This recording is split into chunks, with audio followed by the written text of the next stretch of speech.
Once again, welcome back to the program.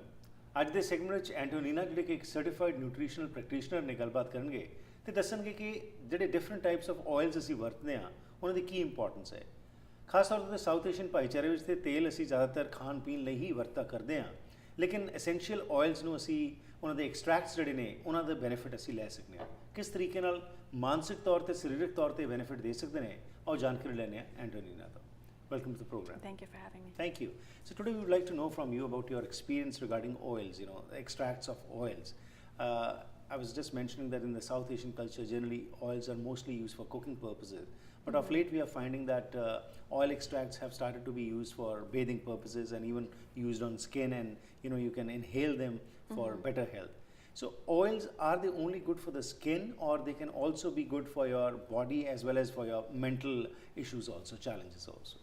Great question, and yes, oils have been used actually for thousands of years, mostly in Roman culture, in Southeast Asian cultures, Right. and in Egyptian cultures. Actually, I think that's where they started over 2,000, maybe 3,000 years ago. Right. And as you mentioned, yes, oils have been used, not actually oils, but different plants and extracts have been used in bathing practices. So when people were bathing, like in Egypt, they actually used to use oils or plants or flowers and putting them in their water in bathing themselves, Right. especially lavender. Lavare in Latin means to wash. So they would put lavender flowers into the water when they were washing themselves. That is, of course, to invigorate the body, to give the body definitely a good scent, and Right. just relax during the time of application or bathing. And so ever since, and I think for a very long time, we've used essential oils in natural medicine. Right. And it's prevalent in multiple cultures across the world. And they've used, as you mentioned, people are bathing in them, people are using them as to diffuse them in their apartments, in their homes. People Right. use them to inhale when they're sick, and they're specifically applying them to the area of in trouble or respiratory system. And then of course people are using them as a perfume. People Right. are using them for skin vitality and for for healthy looking skin. Right. Multiple different ways, and we do use them in medicine now too. And what's beautiful is there's been a lot of validation by the medical field Okay.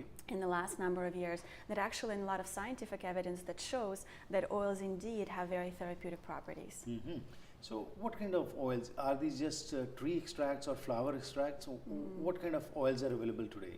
Oh, great question, because there are hundreds, if not thousands, of oils. I probably have several, at least over 100 now. That's what it feels like. Okay. And just for my personal use, Right.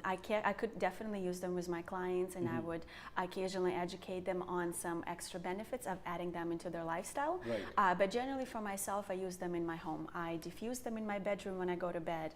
I will add it to a bathtub when I'm taking a bath. I can put it in a toothpaste or a paste that I create myself to make sure to apply good essential oils for the dental hygiene. Okay. I do put essential oils on my skin if I want to specifically bring up glow. I will use it for if I have a sore throat. I love putting either thief's oil or frankincense oil.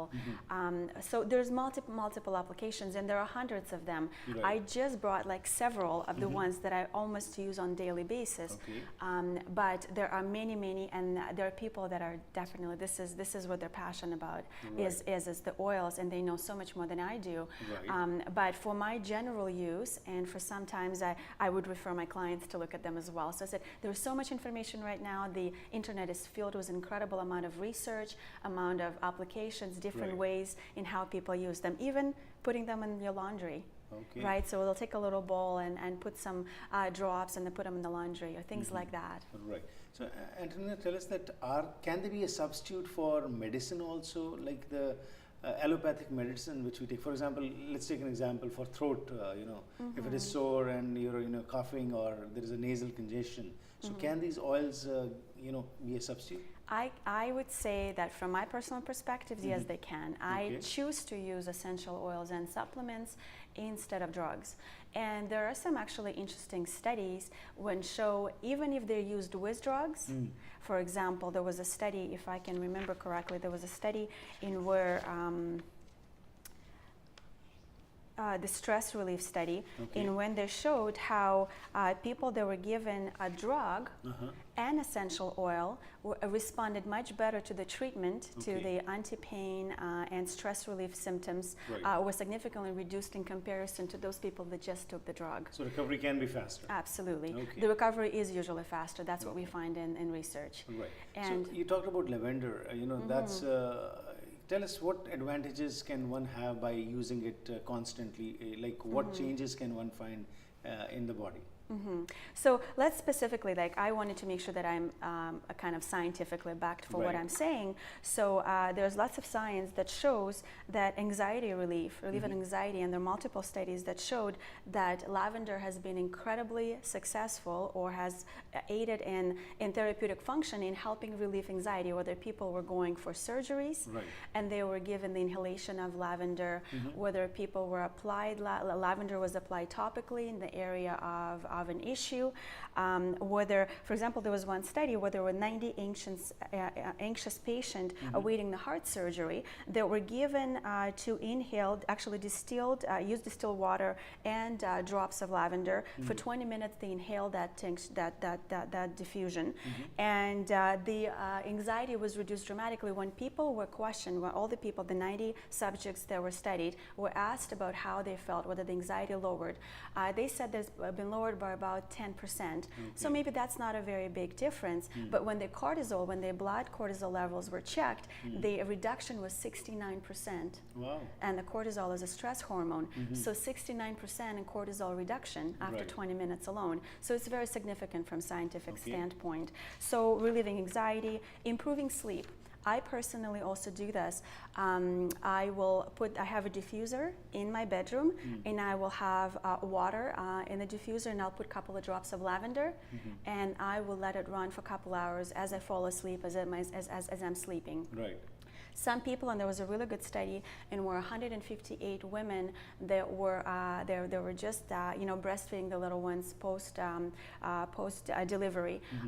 Definitely have a lot of lack of sleep when they have a newborn, and 158 women were given, were asked. There was a placebo control where regular oil was given versus a lavender oil was given for the inhalation, and the women that were inhaling the lavender oil have reported significant improvements in their sleep pattern. So what they will do, they'll put 20 drops or 10 drops on their little cotton ball, do 10 deep breaths before going to bed, and they will sleep much better, and they will keep that cotton ball like next to the pillow or somewhere, and that really helps. And some people will spray that on their pillows, will spray the mist that in their room as well.